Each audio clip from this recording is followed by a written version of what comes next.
Hello students, myself Anand Rao Azad, Assistant Professor, school of agriculture से university Bhopal. आज हम बात करने वाले हैं सेरिकल्चर और उसके इकोनॉमिक इम्पोर्टेंस पर। सेरिकल्चर क्या होता है, उसके क्या ऐसे इकोनॉमिक इम्पोर्टेंस हैं, क्या महत्व हैं, वो आज समझेंगे। वैसे तो एग्रीकल्चर में बहुत सारे एग्रीकल्चर बिजनेस होते हैं। उन्हीं में से एक बिजनेस है सेरिकल्चर, जिसे हम कम से कम इन्वेस्टमेंट में अधिक से अधिक बेनिफिट प्राप्त कर सकते हैं। तो आइए जानते हैं कि सेरिकल्चर क्या होता है। First of all, sericulture. Sericulture is a rearing and maintenance of silkworm insect in artificial rearing houses by human being। यानी कि सेरिकल्चर में हम एक बहुत सारे सिल्कवर्म इंसेक्ट का पालन पोषण करते हैं। उनके लिए एक आर्टिफिशियल हाउसेस में करते हैं, और जिनके थ्रू हम सिल्क का प्रोडक्शन होता है। सिल्क का प्रोडक्शन करने से पहले हम जानते हैं कि उसको हम इस टाइप के बिजनेस को क्यों करें, इसके ऐसे क्या महत्व हैं, क्या ऐसे बेनिफिट्स हैं जिससे हम सेरिकल्चर बिजनेस को बढ़ावा दे सकते हैं। तो ये सबसे अच्छा बिजनेस होता है क्योंकि इसमें हम कम से कम लागत में अधिक से अधिक प्रॉफिट प्राप्त कर सकते हैं। जिस टाइप का जो बिजनेस होता है, जिसको हम एग्रीकल्चर और एनिमल हस्बेंड्री के साथ में एक कॉम्बिनेशन टाइप में भी कर सकते हैं। तो उसी फील्ड में एग्रीकल्चर का प्रोडक्ट रहता है, उसी में एनिमल हस्बेंड्री रहती है, उसी में बी कीपिंग रहते हैं, और हम उसी के साथ साथ में भी सेरिकल्चर का प्रोडक्शन कर सकते हैं। इस टाइप का जो बिजनेस होता है वो इको फ्रेंडली होता है, क्योंकि इस टाइप के बिजनेस में किसी भी ह्यूमन बीइंग पर या किसी भी प्लांट पर या किसी भी एनिमल्स पर किसी भी टाइप्स का कोई बैड इफेक्ट नहीं पड़ता है। इस टाइप के बिजनेस से जो रूरल की इकोनॉमी होती है वो सबसे ज़्यादा इंक्रीज होती है, क्योंकि मोस्ट ऑफ जो देखेंगे कि एग्रीकल्चर जो होता है वो सबसे ज़्यादा रूरल एरिया में होता है। और रूरल एरिया के लोग बहुत ही हार्ड वर्कर होते हैं, और जो एग्रीकल्चर फार्म को में सबसे ज़्यादा अपना परफॉर्मेंस देते हैं, इसलिए वहाँ की इकोनॉमी आसानी से बढ़ सकती है। इस टाइप के बिजनेस से हम काफ़ी एम्प्लॉयमेंटी की जो रेट होती है वो भी काफ़ी बढ़ती है, क्योंकि इस टाइप के बिजनेस में डिफरेंट टाइप के वर्कर्स की सहायता लगती है। डिफरेंट टाइप के वर्कर चाहिए पड़ते हैं, टेक्निकल स्टाफ चाहिए पड़ता है। इसलिए इस टाइप के बिजनेस से हम रोजगार भी दे सकते हैं। अब बात करते हैं जो भी वीकर सेक्शंस एरियाज होते हैं, जो रूरल एरियाज होते हैं, वहाँ में काफ़ी वीक लोग रहते हैं। तो वहाँ के लोग इस टाइप के बिजनेस को करके भी अपना वीकनेस को काफ़ी इम्प्रूव कर सकते हैं, क्योंकि इस टाइप के बिजनेस में कम से कम इन्वेस्टमेंट होता है, और इस टाइप के बिजनेस में लैंड की जरूरत नहीं पड़ती है, फील्ड की जरूरत नहीं पड़ती है, हाउसेस की जरूरत नहीं पड़ती है। इसीलिए कम से कम लागत में हम इस टाइप के बिजनेस को कर सकते हैं। इसीलिए जो वीकर सेक्शंस एरियाज हैं वो भी अपने आप को काफ़ी बढ़ावा दे सकते हैं। अब बात कर लेते हैं कि इस टाइप के बिजनेस के लिए हमें किस टाइप के फॉर्म की जरूरत पड़ती है। तो इस टाइप के बिजनेस में जो फॉर्म चाहिए होता है, चाहे वो फर्टाइल फॉर्म हो या फिर अनफर्टाइल हो, जिसके जो खेत है उसका यूज हो रहा हो या ना हो रहा हो, उसकी जो भूमि है वो बंजर हो या उपजाऊ हो, उससे कोई फर्क नहीं पड़ता है। इस टाइप के बिजनेस को हम किसी भी टाइप की सोइल में एस्टेब्लिशमेंट कर सकते हैं। और इसके लिए कोई भी छोटा फार्मर हो या बड़ा फार्मर हो या फिर मार्जिनल फार्मर हो, उससे कोई फर्क नहीं पड़ता। इस टाइप से जो फार्मर हो या जो फार्मर नहीं होते हैं, वो भी इस टाइप के बिजनेस को कर सकते हैं। इस टाइप का जो बिजनेस होता है वो वुमेन के लिए काफ़ी फ्रेंडली होता है, क्योंकि सबसे ज़्यादा जो सेरिकल्चर होता है, अपन सब जानते हैं कि सेरिकल्चर से सिल्क का प्रोडक्शन होता है। और जो सिल्क से सबसे ज़्यादा जो फॉर्मेशन होता है, सबसे ज़्यादा साड़ीज का फॉर्मेशन ज़्यादा होता है। इसीलिए सबसे ज़्यादा इसका जो यूज होता है वो वुमेन्स के द्वारा होता है, इसीलिए जो वुमेन्स के लिए सबसे ज़्यादा फ्रेंडली होता है। अब बात कर लेते हैं कि सिल्क होता क्या है, सिल्क का प्रोडक्शन कैसे होता है। उससे पहले हम जानेंगे कि सिल्क होता क्या है। Silk is the secretion of silk worm insect. Silk जो होता है वो सिल्क वर्म एक इंसेक्ट होता है, एक कीट होता है, उसके थ्रू इसका प्रोडक्शन होता है, उसका एक सिक्रेशन होता है। सिल्क का सिक्रेशन एक इंसेक्ट, सिल्क वर्म इंसेक्ट के एक डाइजेस्टिव सिस्टम होता है, पाचन तंत्र होता है, उसके दोनों साइड में एक सेलिवरी ग्लैंड्स होती हैं, उसके थ्रू ये सिल्क का प्रोडक्शन होता है। मोस्टली जो सिल्क का प्रोडक्शन होता है, सिल्क में 4 स्टेजेस होती हैं: एग, लार्वा, प्यूपा और एडल्ट। उसमें से जो कैटरपिलर स्टेज होती है, यानी कि जो इल्ली अवस्था होती है, वो सिल्क का प्रोडक्शन करती है। अब वो कैसे करती है, उसके बारे में कैसे उसके स्टेप्स होते हैं वो हम जानेंगे कि सिल्क का प्रोडक्शन जो होता है या फॉर्मेशन जो होता है वो कैसे होता है। तो सबसे पहले हम जानते हैं कि जो सिल्कवर्म इंसेक्ट होता है, सिल्क से रेशम का जो कीट होता है, रेशम का जो कीड़ा होता है, उसमें 4 स्टेजेस होती हैं। एग होता है, लार्वा होता है, प्यूपा होता है एंड एडल्ट होता है। इसमें ये चारों स्टेजों में जो सिल्क का फॉर्मेशन करता है वो होता है लार्वा स्टेज। इसकी जो लार्वा स्टेज होती है वो एक कैटरपिलर फॉर्म में होती है, यानी कि एक इल्ली के फॉर्म में होती है। तो सबसे पहले हम जानेंगे कि इसकी एग स्टेज क्या होती है और कैसे दिखती है। तो जानते हैं, इसकी जो फीमेल होती है वो अपनी टोटल लाइफ साइकिल में 300 से लेके 400 एग्स रिलीज करती है।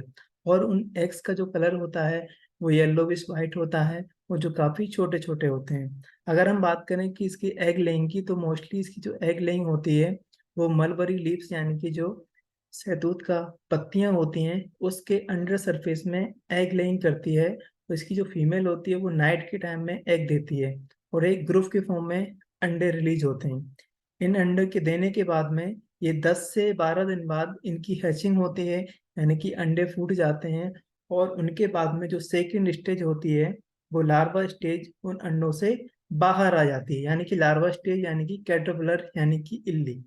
इल्ली की बात करें, हम इसके कैटरपिलर्स की बात करें, तो जैसे ही एग्स की हैचिंग होती है तो उसमें से कैटरपिलर निकलती है। उसका जो कलर होता है वो वाइट टू डार्क कलर होता है। साइज की बात करें तो उसका 3 mm साइज होता है।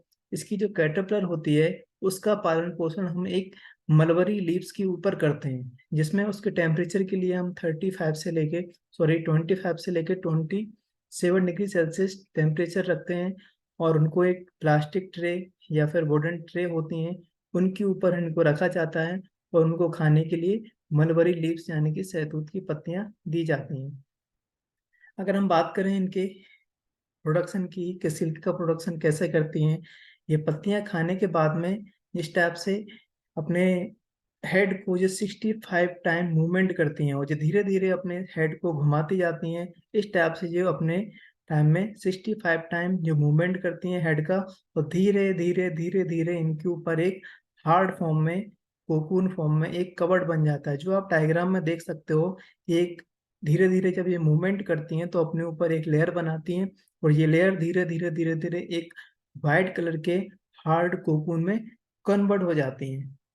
अब ये वाइट कोकून के अंदर एक थर्ड स्टेज यानी कि प्यूपा स्टेज होती है। ये कोकून की बात करें तो कोकून का जो साइज होता है वो 25 mm से लेके 7 mm साइज होता है, जो दिखने में वाइट कलर के कोकून्स होते हैं, जिनके अंदर एक प्यूपा स्टेज होती है जो ब्राउन कलर की होती है। अगर इनकी बात करें तो जो ब्राउन कलर के साइज होता है, जैसे इसको कट करके देखते हैं हम कोकून्स को, तो उनके अंदर एक ब्राउन कलर का प्यूपा निकलता है। प्यूपा सिल्कवर्म इंसेक्ट की थर्ड स्टेज होती है। अब प्यूपा स्टेज को 10 से लेके 15 दिन यानी कि 10 से लेके 15 डेज में कंप्लीट हो जाती है। 10 से लेके 15 डेज बाद ये एडल्ट स्टेज में जाने जाएंगे। अब जाने से पहले हम इनको क्या करते हैं कि इनको हॉट वाटर में या एक सनलाइट में इनको रख देते हैं। अगर हम ऐसा नहीं करेंगे तो उसके अंदर जो प्यूपा स्टेज है वो एडल्ट फॉर्म में कन्वर्ट होगी। तो ये क्या करते हैं, कोकून में एक होल क्रिएट करके ये बाहर निकल जाते हैं। तो बाहर निकलते ही क्या करते हैं, इसमें जो होल हो जाता है तो उससे क्या होता है, जो सिल्क का जो थ्रेड्स होती है, जो धागा होता है वो कट जाता है। इसीलिए हम इसको उससे एडल्ट स्टेज में जाने से पहले ही हम इसको हॉट वाटर में या फिर सनलाइट में इसको बॉइलिंग कर लेते हैं, जिससे उसमें जो एडल्ट स्टेज होती है या प्यूपा स्टेज होती है वो उसकी डेथ हो जाती है, और उसके बाद में वो एडल्ट स्टेज में नहीं जा पाती है, जिससे जो थ्रेड्स होता है या धागा होता है वो कटिंग फॉर्म में प्रोड्यूस नहीं होता है। इस टाइप से सिल्क का प्रोडक्शन हो जाता है, और धीरे धीरे जब ये बन जाता है थ्रेड्स, तो उसको बॉइलिंग वाटर करते हैं। तो बॉइलिंग वाटर में डालने के बाद में इसको एक मशीन की सहायता से इसका धागा हम रील कर सकते हैं। अब जानते हैं इसकी स्पीसीज के बारे में कि इंडिया में इसकी टोटल 5 स्पीसीज होती हैं। एक mulberry silkworm, tussar silkworm, eri silkworm, मूंगा सिल्कवर्म, देवमूंगा सिल्कवर्म। इस टाइप से 5 स्पीसीज में जो सबसे अच्छी, सबसे क्वालिटी वाली, सुपीरियर क्वालिटी वाली जो हमको सिल्क का प्रोडक्शन होता है वो होता है मलबरी सिल्कवर्म। मलबरी सिल्कवर्म का जो ओनली मोस्टली जो रेयरिंग करते हैं हम ये शहतूत की पत्तियों के ऊपर करते हैं, शहतूत के प्लांट के ऊपर करते हैं। इनको जो कैटरपिलर्स होती है उनको खिलाने के लिए हम शहतूत की लीव्स देते हैं, वो उन पर फीड करती है। मोस्टली मलबरी सिल्कवर्म के थ्रू हमें व्हाइट कलर का कोकून मिलता है, जो इसकी क्वालिटी सबसे सुपीरियर क्वालिटी होती है, जिसकी मार्केटिंग में जो डिमांड है, सबसे ज़्यादा मार्केट डिमांड मलबरी सिल्कवर्म की होती है, सबसे ज़्यादा कॉस्ट इसकी है। रेट की बात करें तो मलबर अदर सिल्कवर्म के कंपेयर में मलबरी सिल्कवर्म की कॉस्ट काफ़ी अच्छी होती है, जो काफ़ी अच्छा रेट मिलता है। अदर जो कलर होता है वो डिफरेंट कलर के होते हैं। टसर सिल्कवर्म होता है, येलो कलर का होता है। एरी सिल्कवर्म जो होता है वो ब्राउन कलर का होता है, और मूंगा सिल्कवर्म रेड कलर का होता है।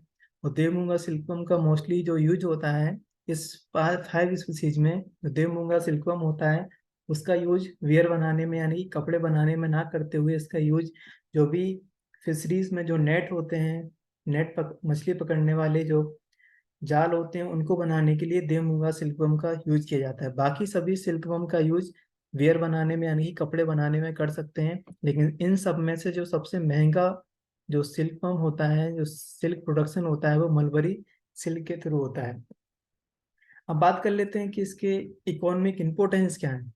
इसका यूज साड़ी बनाने में तो करते हैं, लेकिन उसके अलावा इसका यूज क्या क्या होता है, कहाँ कहाँ इसका यूज कर सकते हैं, और इसके कौन कौन से प्रोडक्ट होते हैं, उनका यूज हम किस टाइप से अदर यूजेस में कर सकते हैं। तो सबसे पहला है सेरिकल्चर का जो यूज होता है, उसका जो कोकून्स होते हैं उनका यूज हम डिफरेंट टाइप के मेडिसिन बनाने में इसका यूज करते हैं। जिसमें जो कोकून का फॉर्मेशंस होता है वाइट कलर में, उसमें डिफरेंट टाइप की प्रोटीन्स होती हैं, जिनका यूज हम डिफरेंट टाइप के कॉस्मेटिक प्रोडक्ट हैं, मेडिसिन हैं, और वैल्यू एडेड प्रोडक्ट बनाने में भी हम इसका यूज करते हैं।